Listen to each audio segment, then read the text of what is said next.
Om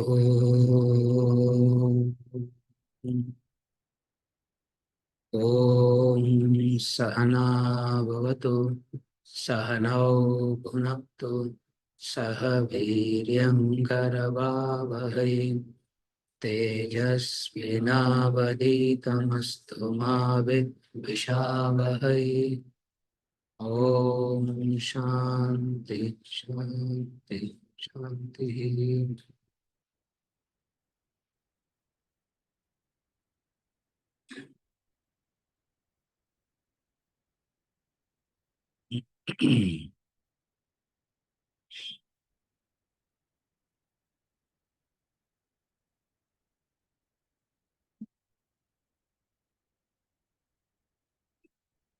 Questions. Chapter 5, 3 C's to success. Context. Interdependency versus independence. Statement. Independence is a myth. Dependency is also a myth. Interdependency is a fact. Then, materially, physically, emotionally, intellectually, spiritually, at all stages in life, we need the other. Yeah. At what stage you can say, I don't need anybody, that stage doesn't exist at all. Correct. All this has been said. Question. What does it truly mean when we say we must become independent or self-sufficient?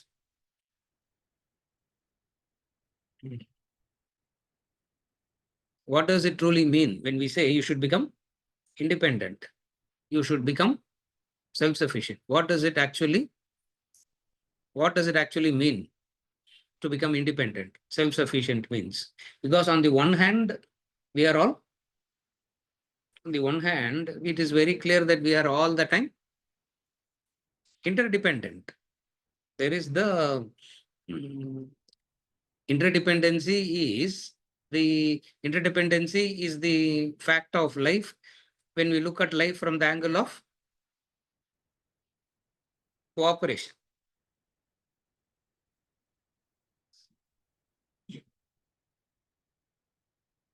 What is self-sufficiency? What is independence? Before we understand what is self-sufficiency and independence, what is dependency means? What does this cooperative endeavor means? First, cooperation means making sure that I will not do anything that's going to disturb the harmony. Again, cooperation means I will ensure that I will not do anything that will disturb the harmony. There is the harmony in the creation. There is something that there is a harmony in the creation. Now, what should be the human being's understanding? I will not do anything that's going to disturb the harmony. In order to not disturb the harmony, what should you do? One is there is harmony. Carefully follow the sequence. That harmony is what we call as law, order, nature, whatever be it. But there is an harmony. Correct? We all agree to this premise. Supposing we say, no, there is no harmony at all. There is chaos and I am the one who needs to bring in harmony. No, everything is chaotic. Everything is disorderly.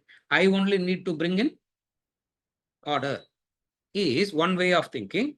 Another way of thinking is there is harmony. Now, of the two types of thinking, what do we understand in this classroom? There is a harmony existing.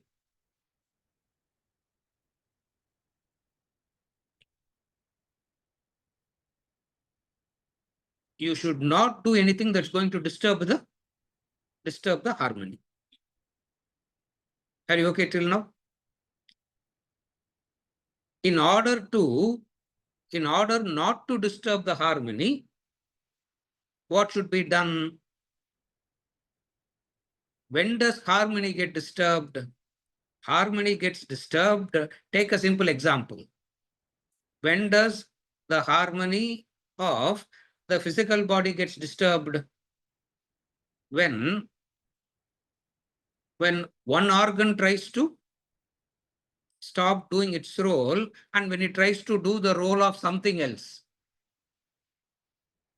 That is disharmony. Are you able to understand? Again, I repeat. If there are organs in the body and each and every organ must do their, if each and every organ is doing their respective function, that organs doing respective function results in harmony. When does disharmony comes? When one organ starts doing the job of the other. Why? Because it feels that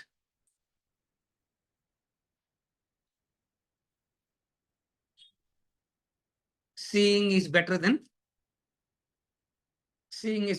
touching. Therefore, if the organ starts to decide that I will also start seeing, that is called disharmony. Are you able to follow now? So, what is harmony?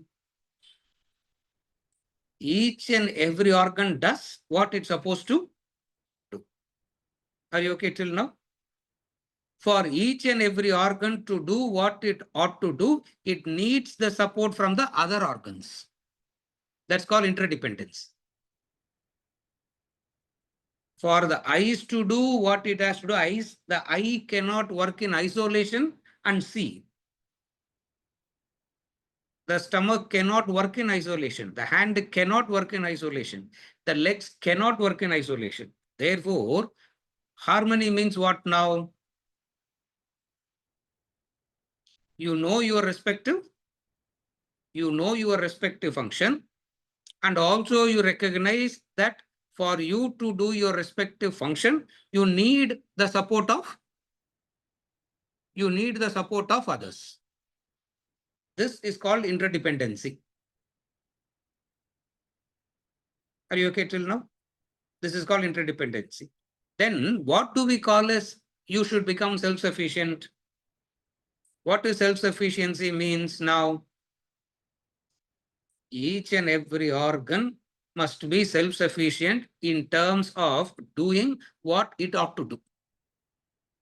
That is called self-sufficiency. Independence.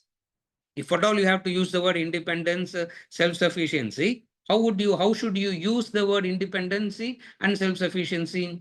You should use the word independency and self-sufficiency from the angle of respective function. Now, independence means, self-sufficiency means I should do my respective function effectively. So, effectively performing the function becomes independence. So, independence is not singling yourself out from the rest. You can never do that because we are always part of the, whether we like it or not, we are part of the creation. Whether we like it or not, we will be part of the whole only. The ego may not.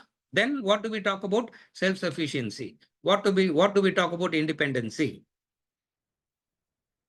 Are you okay till now?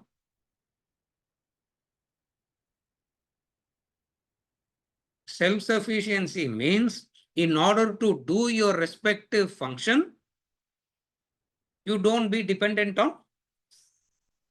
Are you able to follow now?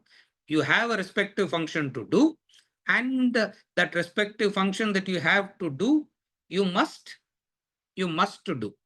So, knowing your respective function and the capacity to do it is called independence, self-sufficiency. Are you okay till now? I'm just building it up slowly. Slowly, one by one, I'm building it up. At any stage, if you want me to repeat, I'll repeat it so that we don't miss the sequence. So, now what is independence means? Independency is not independent of the others. What is dependency now? In the flow of what I am discussing now, dependency means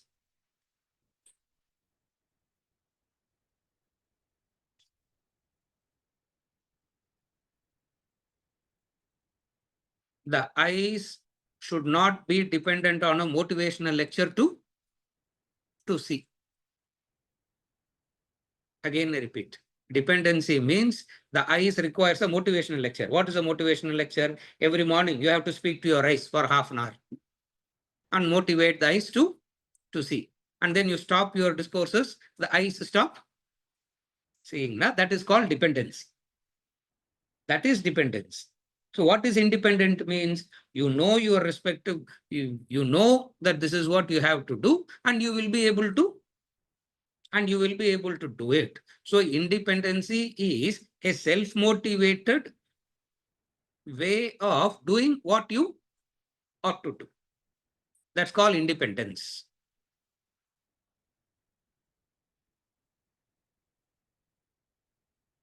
Vijay, ஏதாவது புரியுதா?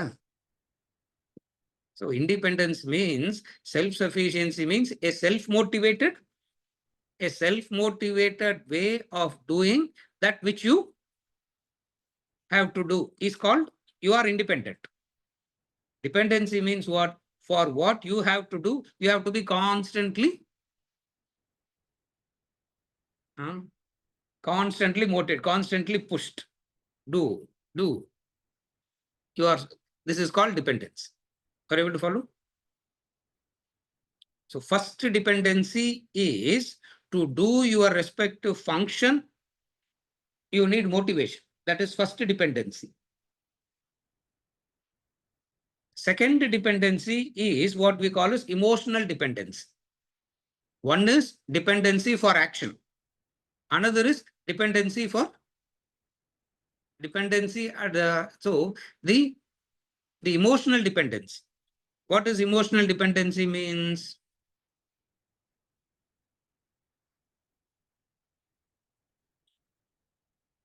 That we have seen any number of times. What is emotional dependency? In fact, in a very broad sense, moksha itself means no emotional dependency. Moksha itself means no. So what is emotional dependency?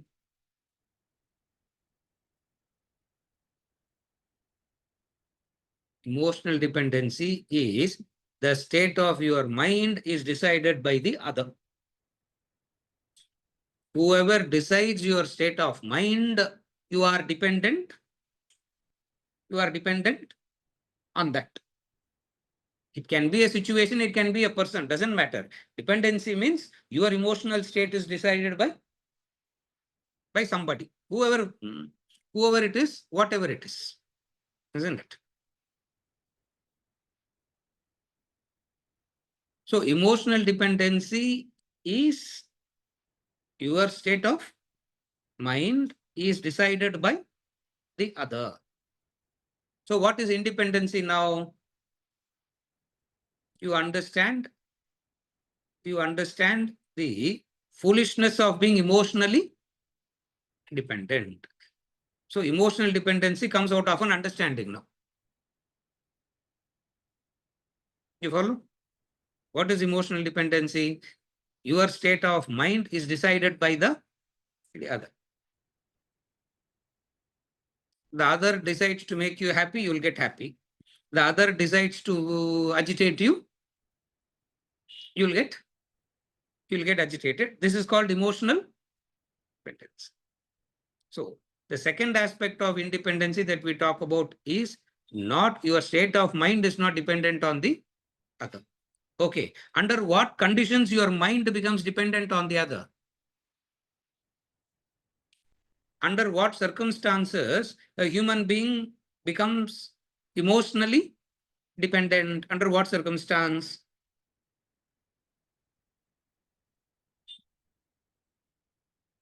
All emotional dependencies arise out of one single factor. What is that factor? Type on answer. Huh? Lack of confidence.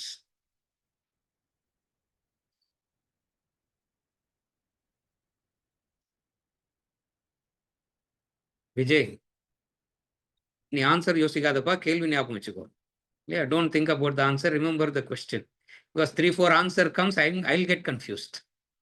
And I will forget the question. என்ன question கேட்டா?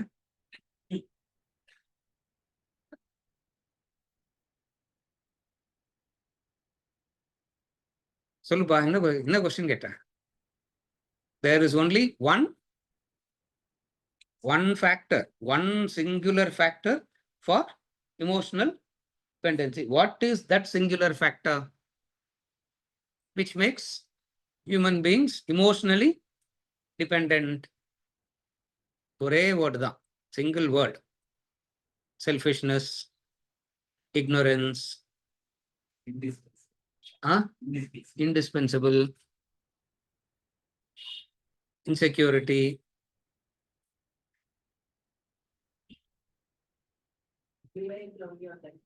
reliable only on that person.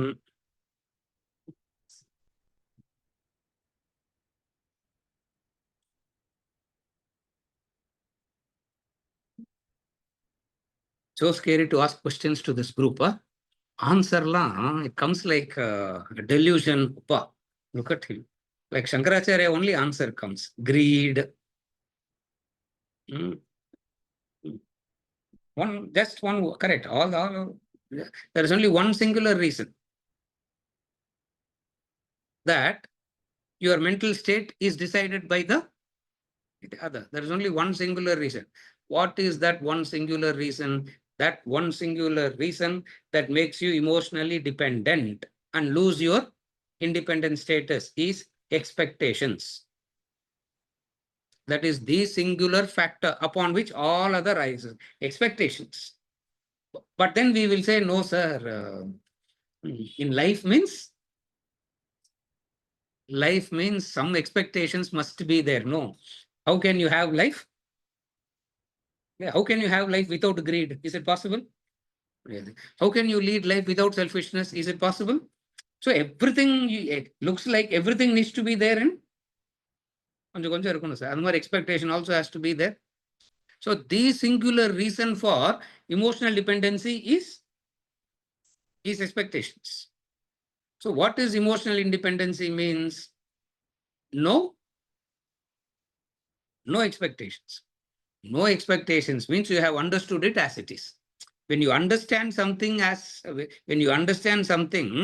as it is, there is no expectation. Because there is no expectation, there are no emotional fluctuations that is caused by the other. Then you go deeper, you realize you don't need the other to agitate you. You yourself can agitate you. That's the third level.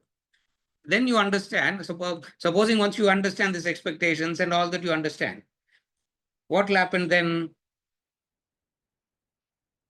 The other will stop disturbing you, but then you suddenly, a realization will dawn on you. What? You yourself can agitate you. Then you get over that also. This process is called independence, self-sufficiency. You follow what I'm saying? So on the one hand, life is the phenomena of interdependency. Whether we like it or not, we are all interdependent. Why?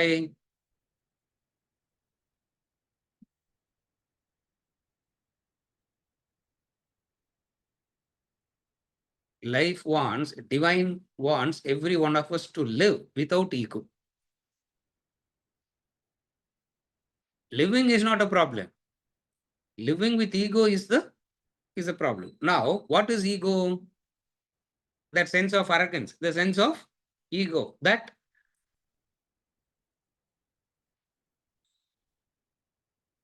a value that I can give to myself, an extra value that I can give to myself, indispensable.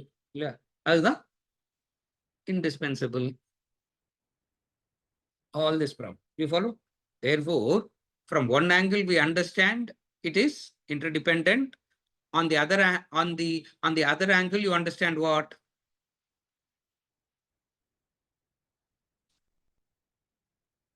In areas, life is interdependent. In interdependency, there is equality. Interdependency means all are equal. Are you able to understand this? So interdependency means all are equal. Meaning everything is required. All are equal in the sense each and every function is necessary. In that sense, all are equal. Seeing and hearing is not equal. Seeing is different, hearing is different. But seeing is also important, hearing is also important for a harmonious.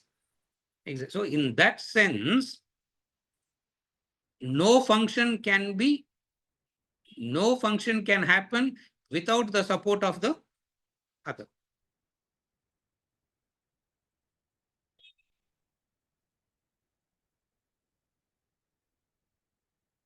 The Rig Veda says, you breathe the tree breathing, it says. Very beautiful. One of the Rig Veda mandalas, very beautiful mantras. Rig Veda has a lot of beautiful mantras. One of the beautiful mantra of the Rig Veda is you breathe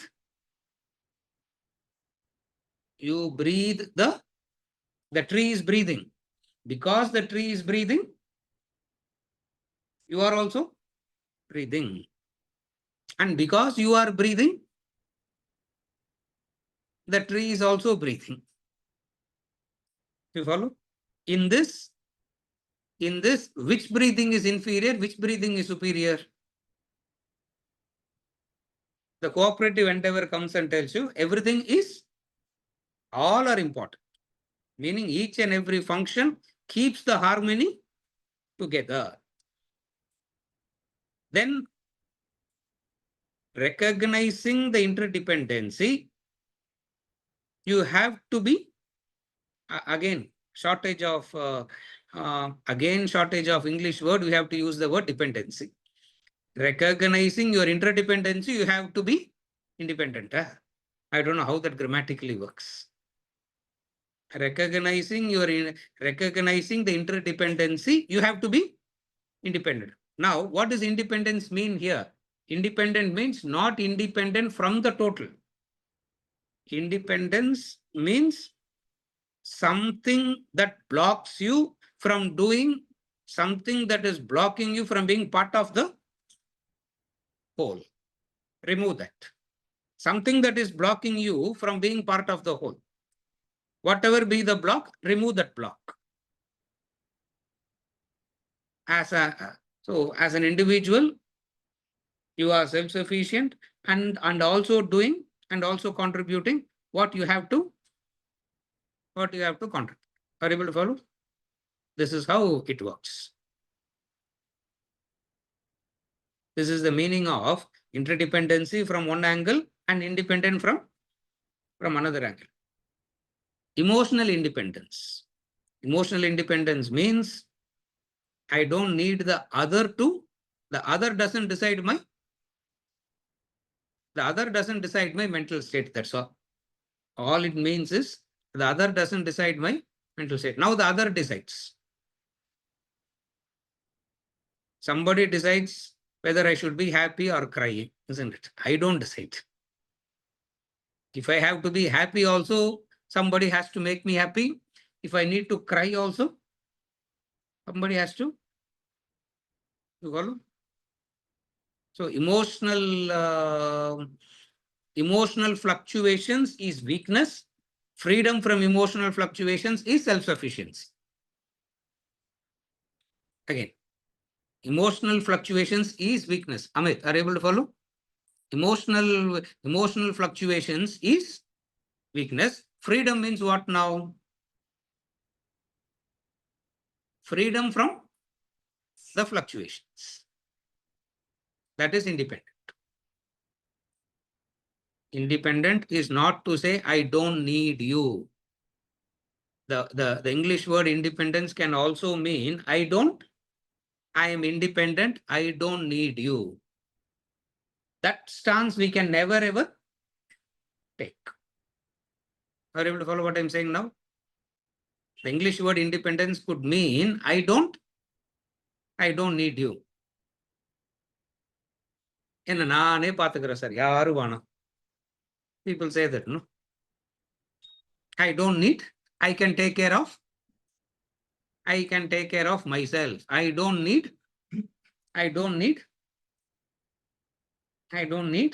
you.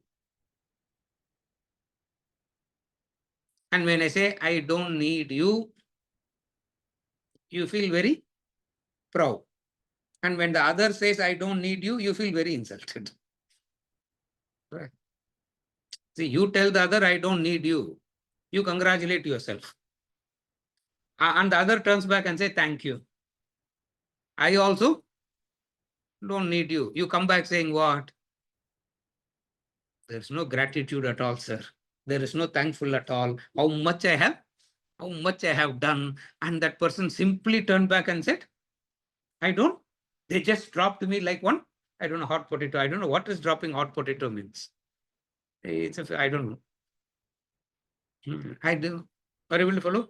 Therefore, the English word independence could mean I don't need you. From that angle, Vedanta comes and says that stance you can never ever take. What is the stance that you can never ever take? I don't need you stance can never be taken. Why? Because all of us need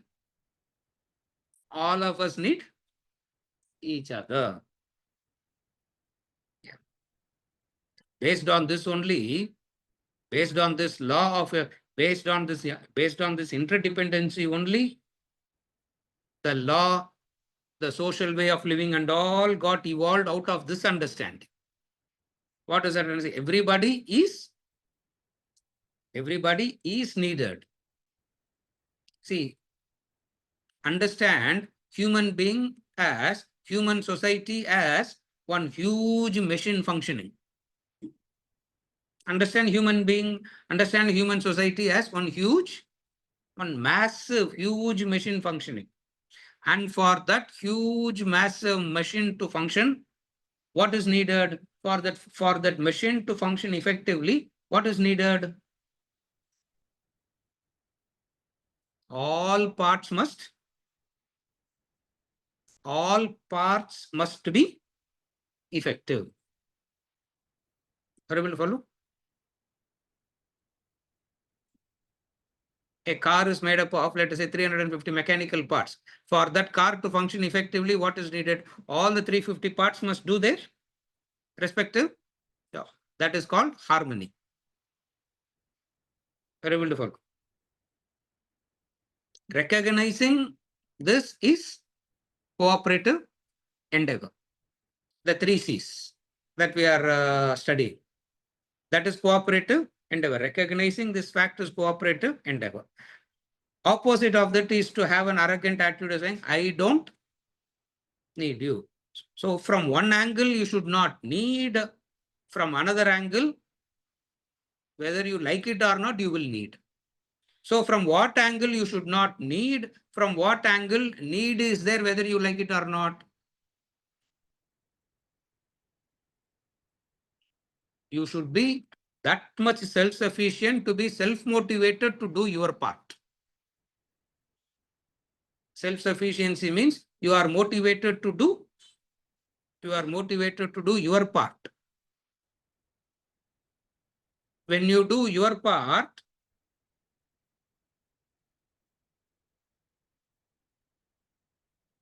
but sir, I am doing my part, and if the others are not doing their part, what will happen? Harmony will get disturbed, no? Correct? I am doing my part and the others are not doing their part. Then what happens? Then what happens?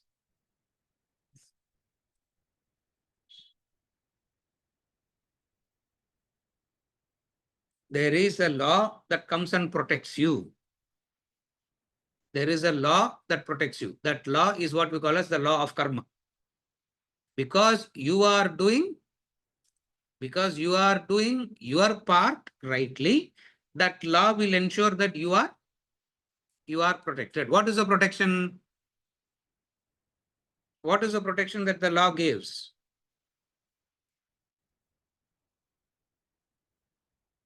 What is the protection that the law gives? Verse number 22, chapter 9, Bhagavad Gita. That is the law protection. What is verse number 22? Chapter 9, Bhagavad Gita. The law, how does that verse explained? The law protects you. Yoga kshemam vahamyaham. The law protection is yoga and kshema. You will be, your kshema will be taken care of. Your yoga will continue. Are you able to follow? So, if you do your part rightly, but if the others are not doing their part, will your part go waste?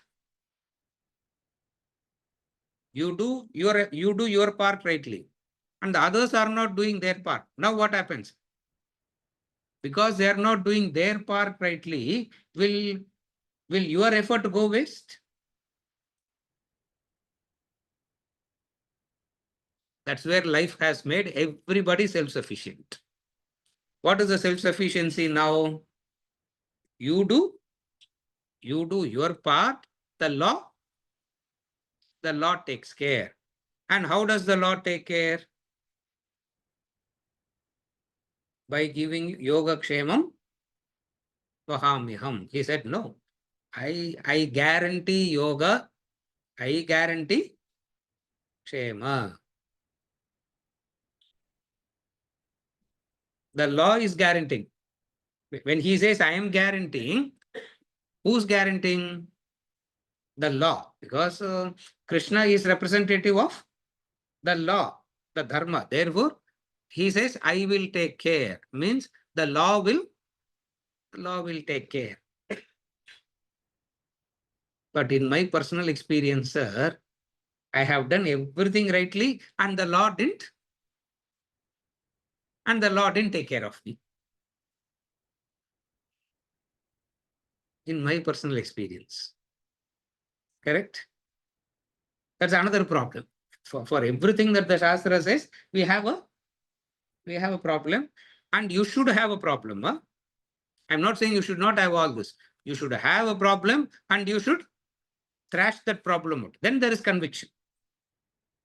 He said, no. But in my practical experiences, I have done everything and still not gotten any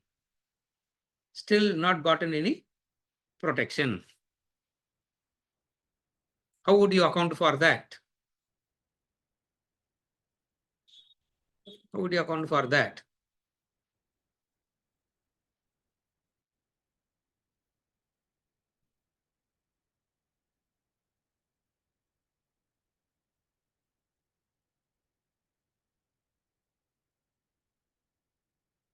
If pleasure and joy is one form of protection, pain and failure is another form of protection. So pain and pleasure, success and failure, both are protection. This is human maturity. But then we'll say, sir, success is protection, failure is kai uttarena, isn't it? Yeah.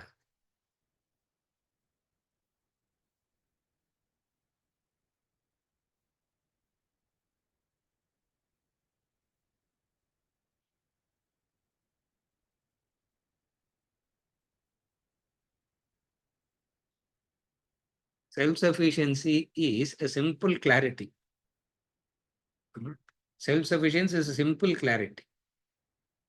Okay. Do you understand the difference between pleasure and happiness?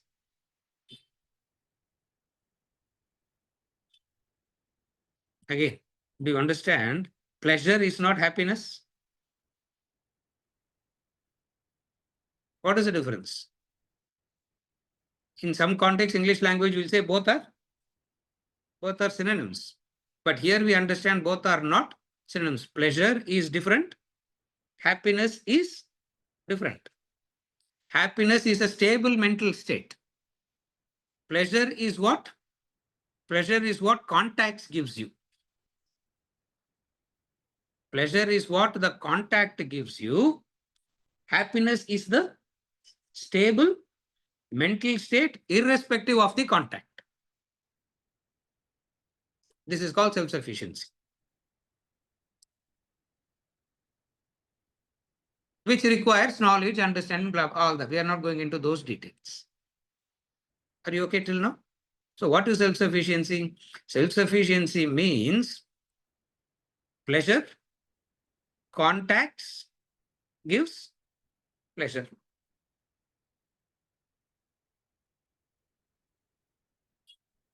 Matrar sparshastu kaunteya sitoshna sukha dukkadaha. This contact will give you the Sita and Ushna will give you pleasure or pain. Pleasure or pain.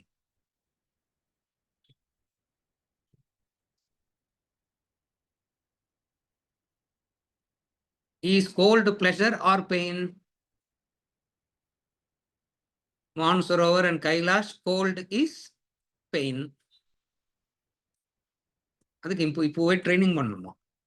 I'm saying how much ever you train, you go there, everything is going to fail only. Only Lord Shiva only can save you there. Allah, how much ever training that is. Here the cold is very, so cold is painful the cold is painful under circumstances. Cold is pleasant under circumstances. So contact will give you pleasure and pain. What is self-sufficiency means? This pleasure and pain will not disturb your mental state. Now, what it will not disturb your mental state means you will not fear one and long for the other. Dependency means fearing one and longing for the other. So one will have the fear of cold and long for heat. Another will have the fear of heat and long for cold. Now, self-sufficiency means what? Heat and cold? Heat and cold will be there. So there is no fear, or there is no fear of something or longing for the opposite. Then you are self-sufficient. Agama payino nityaha tam titikshasva bharata.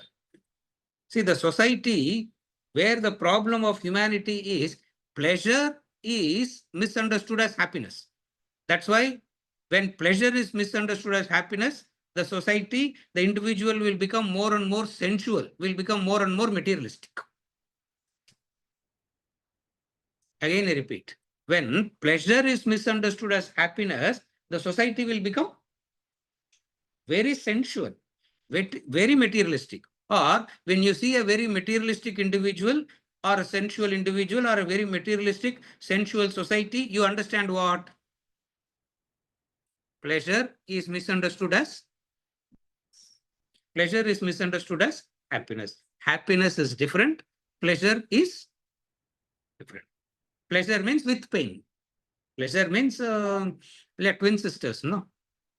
Twins they are. I don't know why you have twin sisters. You can say twin brothers also. Doesn't matter. But both will come together.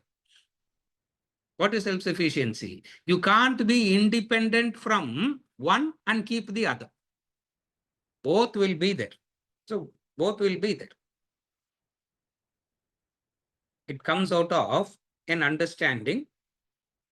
And what is that understanding? Pleasure and understanding means when you go through the pleasure and pain, you are able to bring in this knowledge. This is called understanding. Understanding doesn't mean sitting and theorizing in a classroom like this. You gather material from the classroom, and when you go through the situation, you are able to bring in that knowledge and deal with that experience. That is called understanding. So when pleasure is there, it's there. When pain is there, it's there. So what is dependency? Misunderstanding causes dependency. What is the misunderstanding? Pleasure, if it is seen as happiness. Okay, what is pleasure seen as happiness?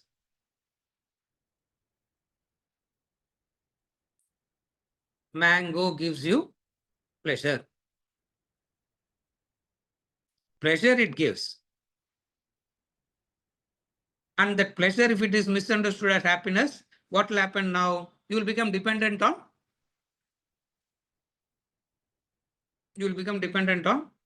mangoes. Pleasure it gives, pain it gives. Are you able to understand how it works?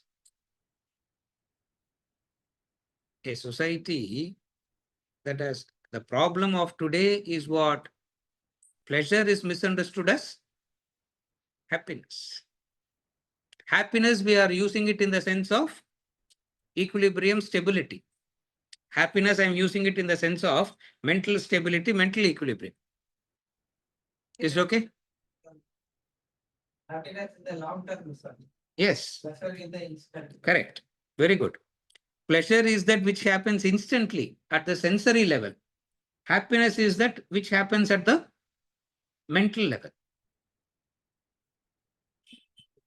At the sensory level, it happens instantly. Pleasure, it is instant. Happiness requires a maturity, which means it requires it's a long term. Meaning you need to do lot of tapas, you need to do lot of effort, a dharmic life, etc. to get to that state of happiness. And once you get there, you have become self-sufficient. Once you get there, you have become self-sufficient. Is it okay? It's an important distinction that should be understood rightly. Seriya? Another important thing that we are discussing is the dhriti, the consistency. Now I'm moving to the text. Dhriti. Another important thing. What we saw as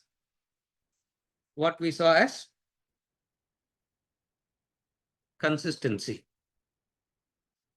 What does consistency means? The effective use of purushartha is consistency. If you know how to make effective use of purushartha rightly, you will be consistent. Clear?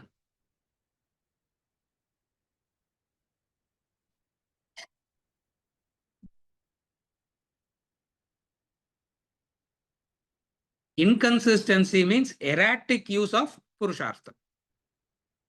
So consistency means skillful use of purushartha. Lack of consistency means erratic use of purushartha. Now, this erratic use is not going to lead you anywhere. So consistency is effective use. What is that effective use of purushartha means? That effective use of purushartha is called tapas. When you are trying to make effective use of your purushartha, your raga dvesha will not cooperate. But then you need to keep aside your raga dvesha and keep making effective use of your purushartha. That is called consistency. Consistency is not repeated, repetitive doing. It's a part of it. Repetitive doing is a part of it. Just because you do something repeatedly doesn't mean you are consistent. If you do something repeatedly, you will gain some kind of an efficiency in it. No doubt about it. You will gain some kind of a mastery. You will gain some kind of an efficiency, and that efficiency and mastery will fetch you some material result. But dhriti means We are concerned here of using Dhriti rightly for spiritual growth. That's why in the 18th chapter, when he is defining Satvik Dhriti, he says, Satvik Dhriti is that which keeps the yoga going, he says. The yoga continues. Yoga means a spiritual. So consistency means effective use of Purushartha for your spiritual growth. Not just being repeatedly doing something. In the world, there are, see, if you do something repeatedly in the world will reward you for that. Because you gain some kind of an proficiency. You become efficient. You become more and more skilled in that. And material reward will come. And we are not using this faculty of making use of Purushartha for material rewards. For we want material rewards as a byproduct. We don't want to work for material rewards. In Vedanta, we want material rewards to be a byproduct. Krisyate Lakshmisya Patniyau. We want wealth and prosperity to be a byproduct. We don't want to work for wealth and prosperity. One. Number two, we are not dismissing wealth and prosperity as useless. To say wealth is useless makes no sense, isn't it? It is needed. Whether we like it or not, it is needed. It is wealth that is transformed into all the gadgets that is sitting in front of me, no?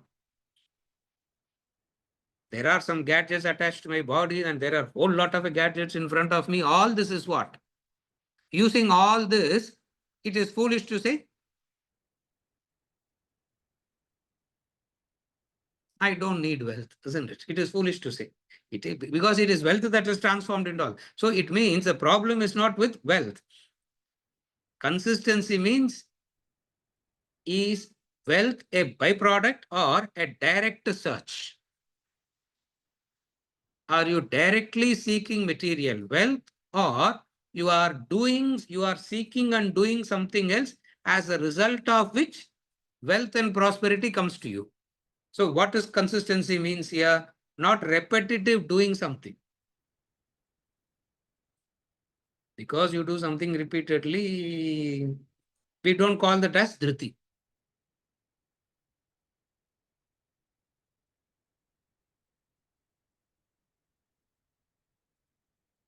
So dhriti has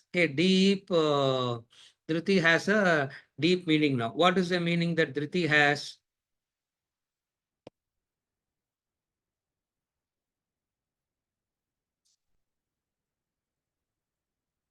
Dhriti is the capacity to hold on to doing the right thing in spite of difficulty. That is dhriti. That's why for dharma, you need dhriti. You don't need dhriti for indulgence. Correct? Huh? Will you say that? I have lot of dhriti to indulge, sir. Will you say that? Varmanga. The dhriti word will not apply to indulgence. So the dhriti consistency is always what? Consistency is meaningful only when you can do it in spite of difficulty. So consistency has a background to it. What is the background that consistency has? Difficulty. Difficulty from where? Difficulty from where? From what? From your own? From your own mind. From your own self, difficulty comes.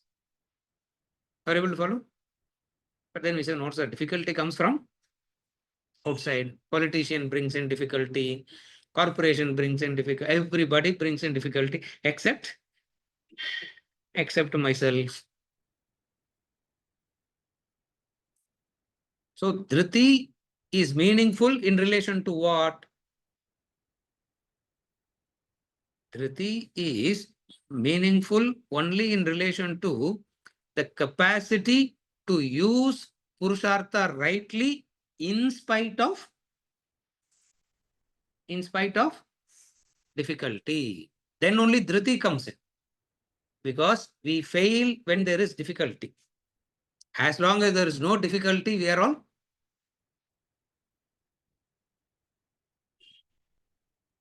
Remember, last week also we spoke about it in some other context. Character is formed by falls. 1,000 times you will fall. Character is formed by. Character is not formed by not falling. Character is formed by what? There is the temptation. There is a fall. Correct. There is a temptation. There is a fall. Mind is so convinced to take the. Mind is so convinced, telling you, take to that route. Take to that route. What is Dhriti? Dhriti means the effective use of Purushartha. What is the effective use of Purushartha?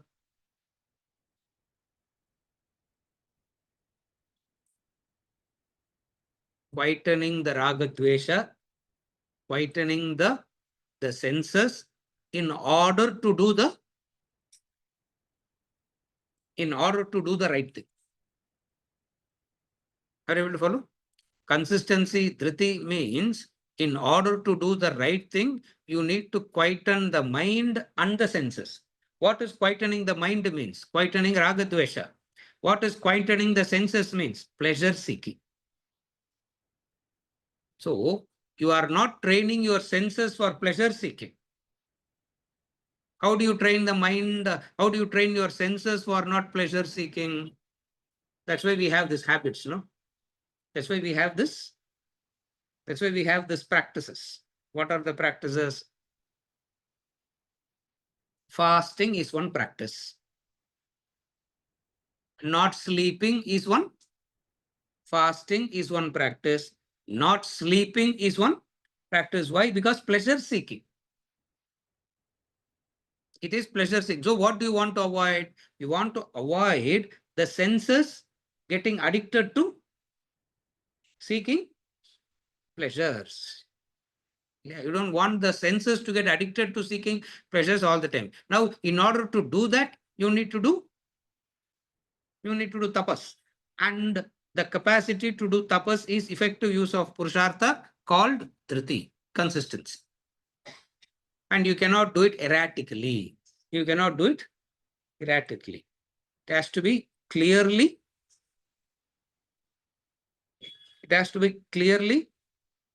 fixed.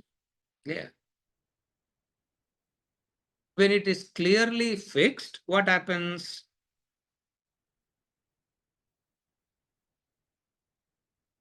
Discipline turns into a habit. First, it is discipline. Discipline over a period of time turns into a habit. Consistently, you are used to getting up in the morning. Over a period of time, waking up becomes a habit.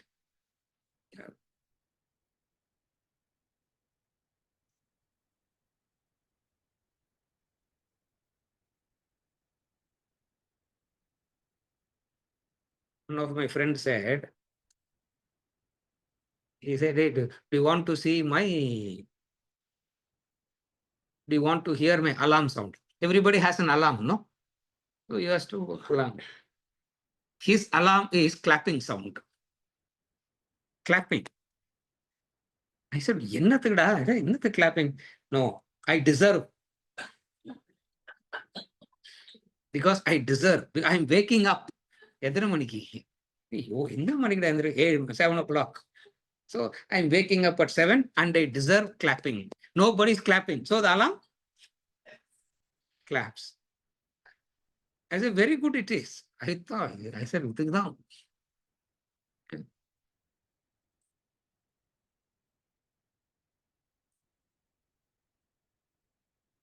என் ஃப்ரெண்ட்ஸுக்கு எம்மூல தான் இருக்கும். All R இப்படிதான் இருப்பானுங்க எல்லாரும். I deserve, he said, clapping. Discipline turns into a habit. Habit turns into a character. Character turns into a vasana. Gahana karmano gati. It turns into a vasana. Therefore, once it hits the vasana level, after that, you don't need any motivation lecture. You don't need any triti. You don't need anything because you can never ever get tempted otherwise. Are you able to follow the sequence? Discipline turns into a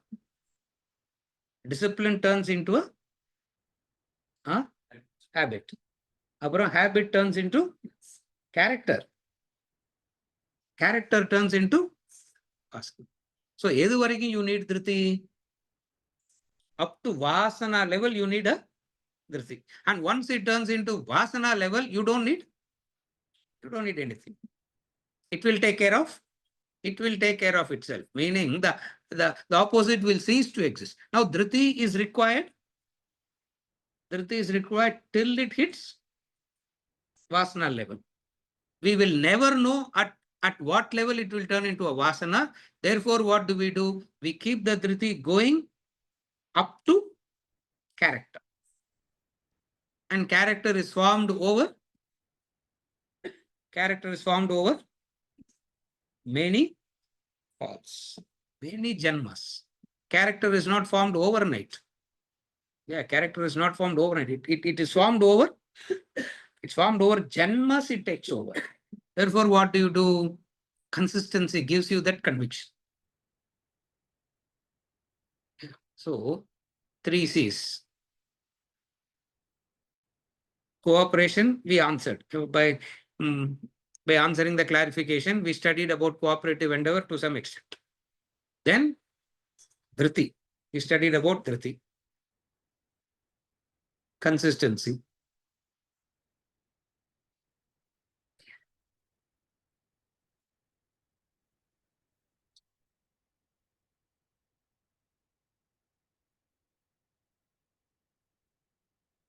Quietude will reveal what all thoughts you have. Under normal circumstances, you won't even believe that you have those thoughts. Remove everything. That's why I always say go into a room. Switch off the phone, plain 4 walls. You should be meditating, because there's no disturbance. In that situation, what should actually happen to you in that state? You should meditate. At least that's what I tried long back. Instantly, what should happen? I should turn meditate too. Nothing was happening. Why? Because it keeps coming. Yeah. Thoughts keeps coming.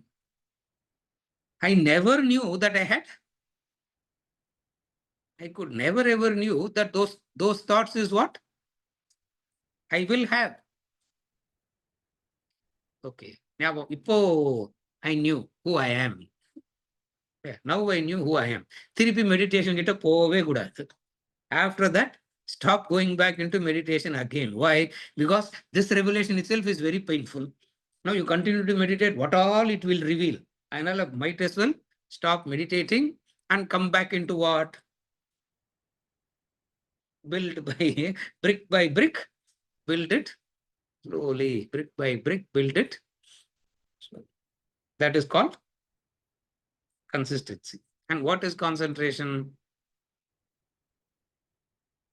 Please understand, it's not 24/7 concentration. You are stuck somewhere. If you are concentrating 24/7 on something, it's a mental problem. It is. You are stuck somewhere. Concentration is always in packets. In short bursts, it should be.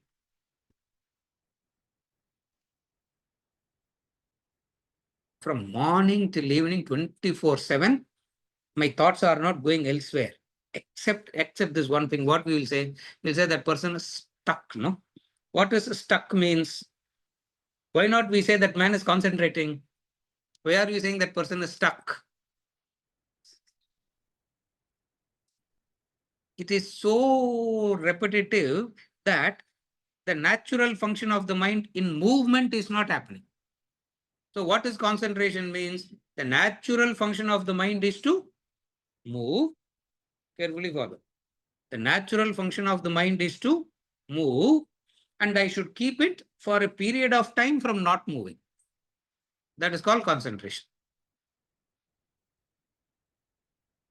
That's why they say with concentration, study for 45 minutes, 1 hour, it is enough. We will not say study with concentration for 24 hours. Huh? Will you ever say that to your child? You will not say that. Why? Because it's very unnatural. All that is, so concentration is the ability to focus for a chosen period of time. That is called concentration. What is consistency? In spite of difficulties, you are able to, in spite of difficulty, you are able to do the right thing. That's called consistency. And what is the third thing? Cooperative cooperation. What is cooperation? Cooperation is not an ethical value. Cooperation is not a moral principle. Cooperation is the law. What is law? Everything in creation is designed to be dependent on each other. The ant is dependent on the anteater, and the anteater is dependent on the ant. Both are designed to be dependent on each other. These are the three important factors: concentration, consistency, and cooperation. With this, we conclude this end of chapter. No, this is Anshu. End of chapter. No. Okay. Next week, we will move on to the next chapter. What is the next chapter called? I don't know. Whatever be the chapter. You open it, we will know. Whatever be the chapter, we will move on to the intellect versus intelligence versus intellect. I'm assuming, I'm not sure. We will continue with that chapter. So for today, we have finished up to chapter 5. We will continue